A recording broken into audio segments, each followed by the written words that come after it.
Oke, ini materi pertama kita. Jadi ini sisa dari pertemuan minggu yang lalu ya.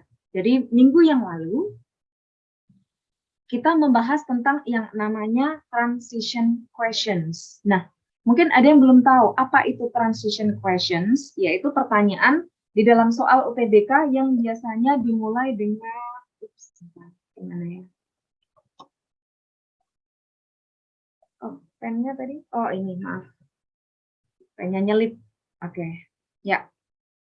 Jadi kita kemarin sudah membahas tentang tipe pertanyaan seperti ini.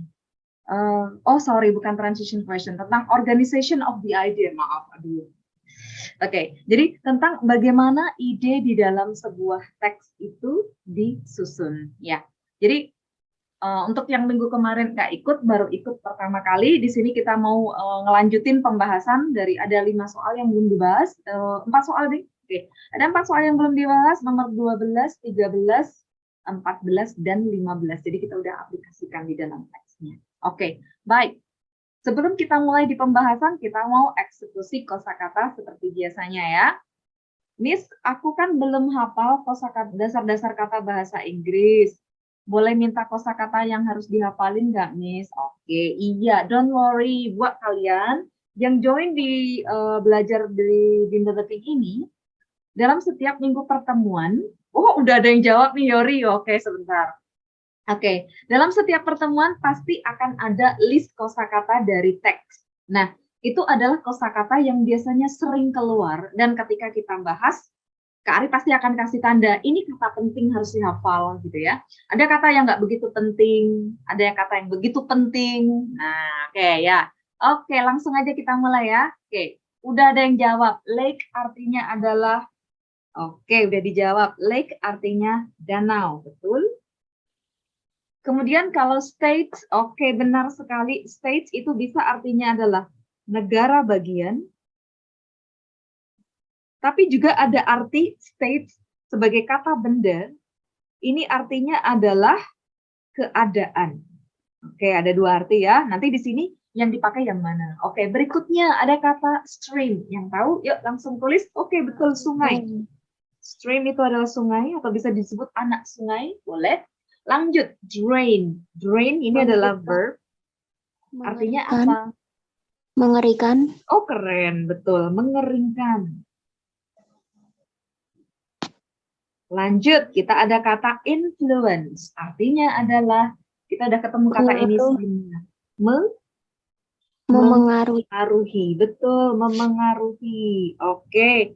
Nah, bisa ya. Jadi ada yang jawab pengaruh boleh. Jadi kata influence ini bisa sebagai verb, bisa juga sebagai noun, tulisannya sama. Jadi bisa memengaruhi, bisa artinya adalah pengaruh.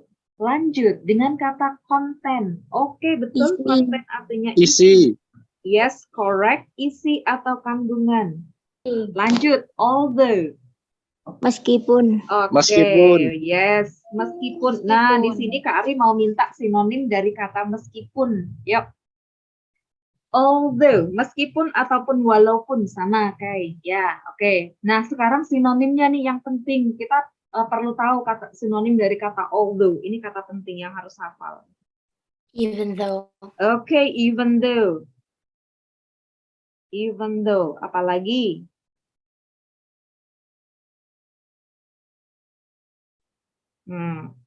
While, oke, boleh. While boleh. While bisa artinya juga meskipun. Oh, bukan yet. Kalau yet itu namun. Nah, while bisa juga kita pakai kata oke, keren. Ada despite, bisa juga pakai kata though. Ini grup yang pertama ya. Grup yang kedua adalah kata despite sama in spite of. Oke, iya. Oh, beda kalau furthermore itu terlebih lagi. Nah, oke ya. Oke, lanjut kita ya. Jadi ada kata though, even though, while. Ini bisa semuanya artinya adalah meskipun. Dan ini aturan pakainya haruslah selalu diikuti oleh yang namanya clause. Clause itu apa? Clause itu terdiri dari subjek dan verb. Nah, Terus bedanya apa? Kenapa dipisah-pisah? Oke, despite sama invite of, ini harus selalu diikuti yang namanya noun phrase.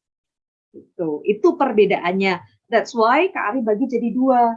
Jadi ada kata even though, although. Jadi kata although ini nanti aturan pakainya sama dengan yang even though. Although, even though, while, though, ini harus selalu diikuti oleh subjek dan verb. Even though he is sick, ada subjek he is, ini adalah linking verb-nya.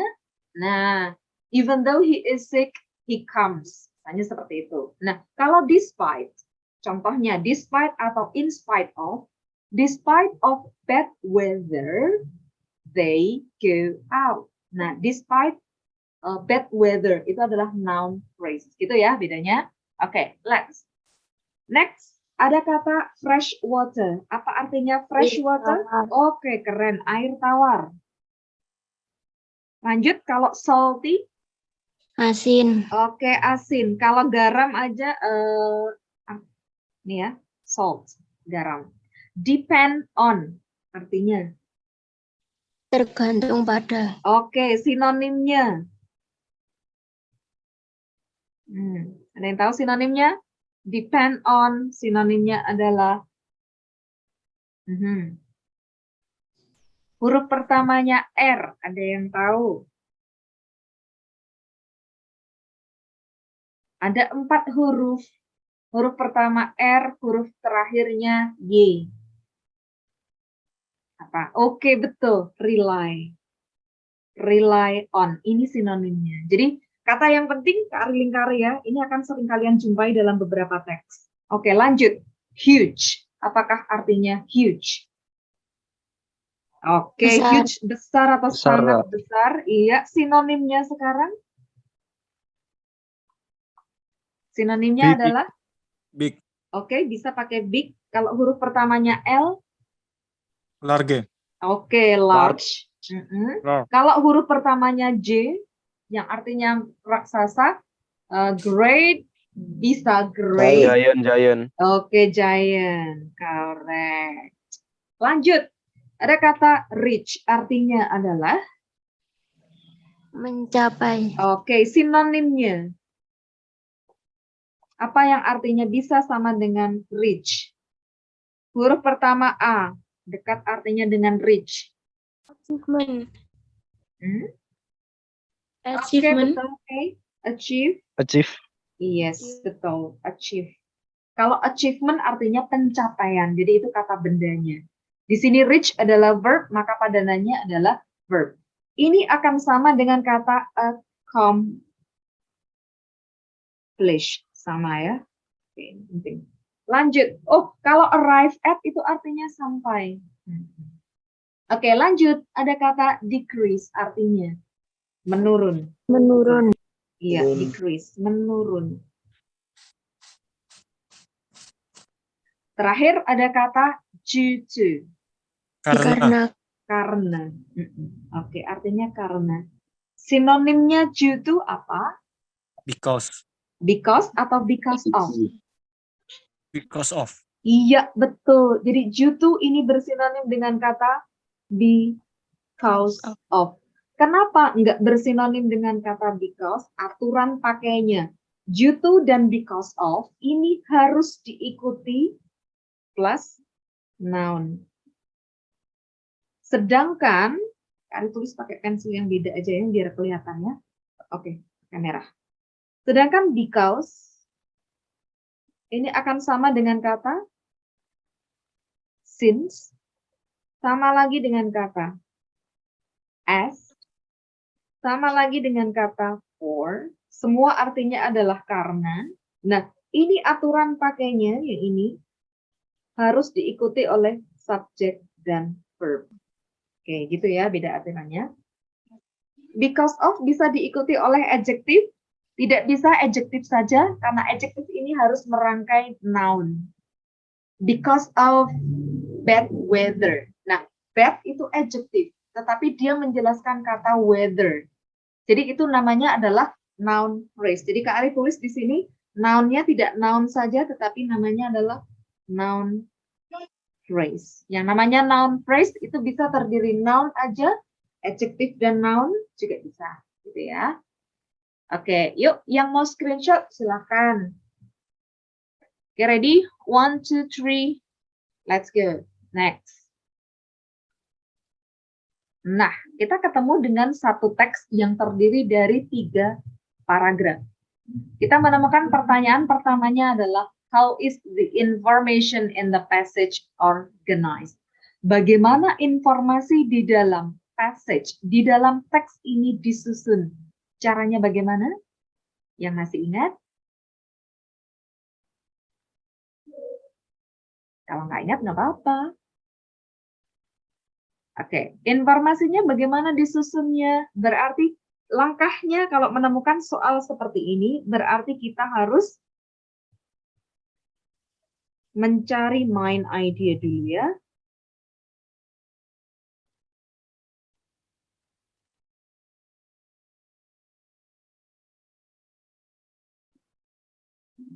Nah, oke, ya. Mencari main idea setiap paragraf. Caranya bagaimana mencari main idea? Oke, ini kenapa ini? Ada apa ini? Oke, kita lanjut ya, nggak usah berantem. Oke, ya. Oke, nah bagaimana informasi di dalam teks ini disusun? Jadi caranya kalau mau tahu cara penyusunan sebuah teks adalah dengan menemukan main idea setiap paragraf. Oke, nah gimana sih cara main idea setiap paragraf supaya cepat itu? Cara, ini siapa ya yang coret ya? Ini Karin nggak bisa hapus kalau dari sini nih. Nggak bisa nih. Oke. Jadi, kalau kita mau menemukan main idea dari sebuah teks, teks ini terdiri dari 3 paragraf.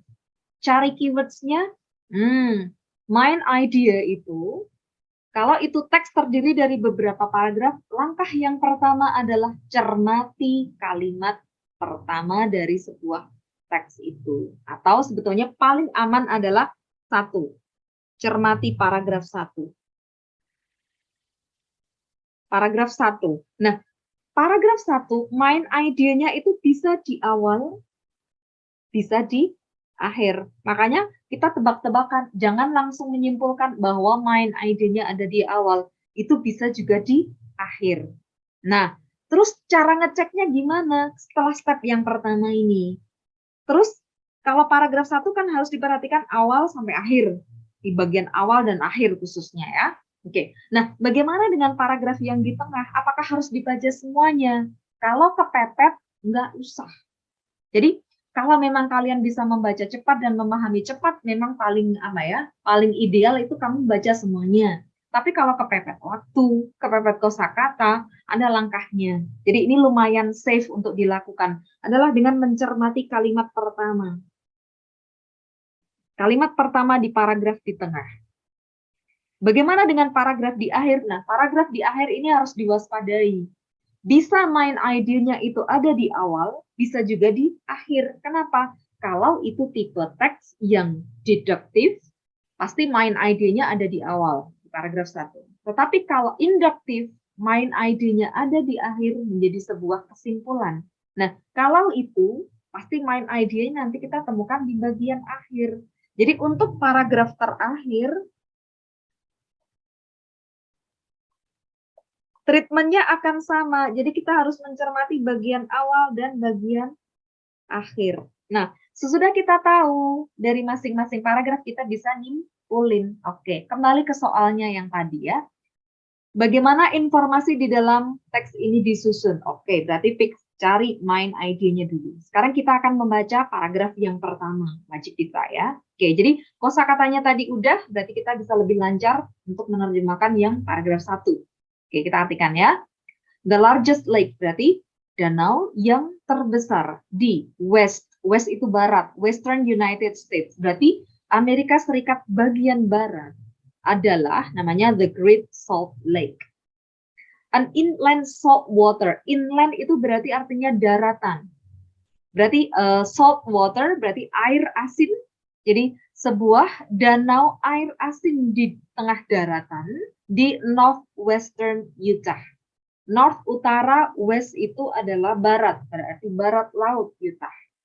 Just outside, jadi cuma di luar dari ibu kota negara bagian Salt Lake City. Oke, jadi apakah ini main idenya? Belum tahu ya. Berarti kita lanjut. Rivers and streams, berarti sungai dan streams ini juga sungai-sungai kecil atau anak sungai. Fit into the Great Salt Lake. Fit biasanya artinya kan memberi makan. Tetapi konteks di sini artinya adalah masuk ke dalam Great Salt Lake. Ngasih makan the Great Salt Lake. Bisa sih, ya, gitu ya. Tetapi none, tidak satupun drain out of it. Jadi bisa masuk tapi nggak ada jalan keluar.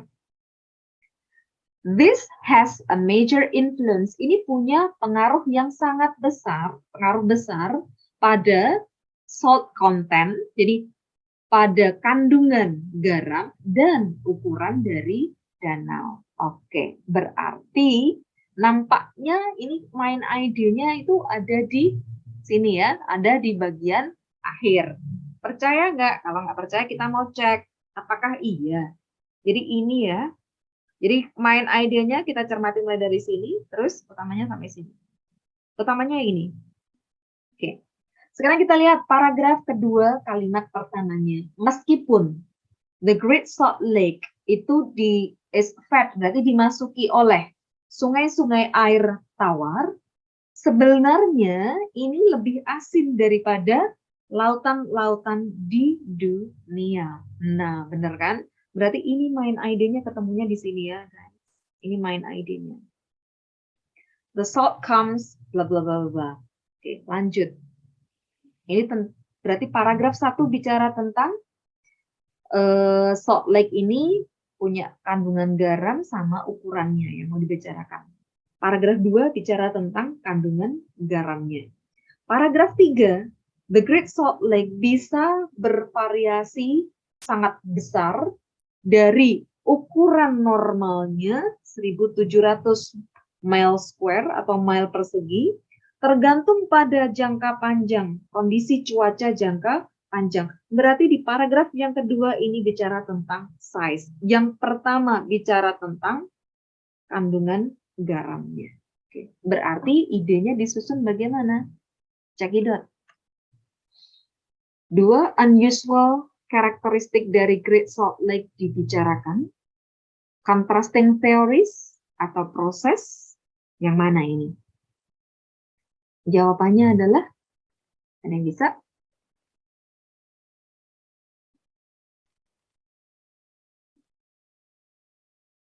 Oke, karena jawabnya A.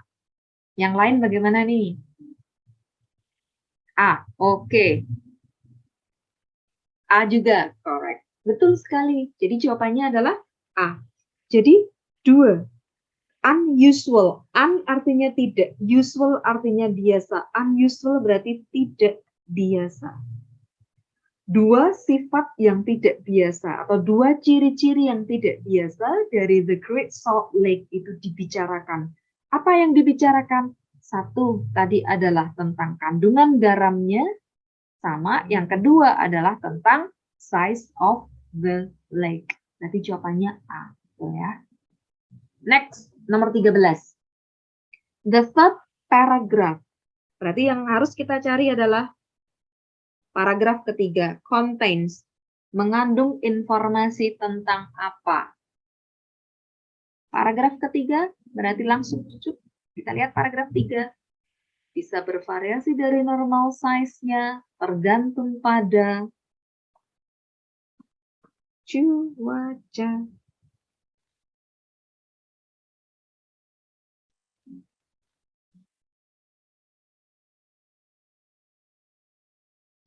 Berarti jawabannya adalah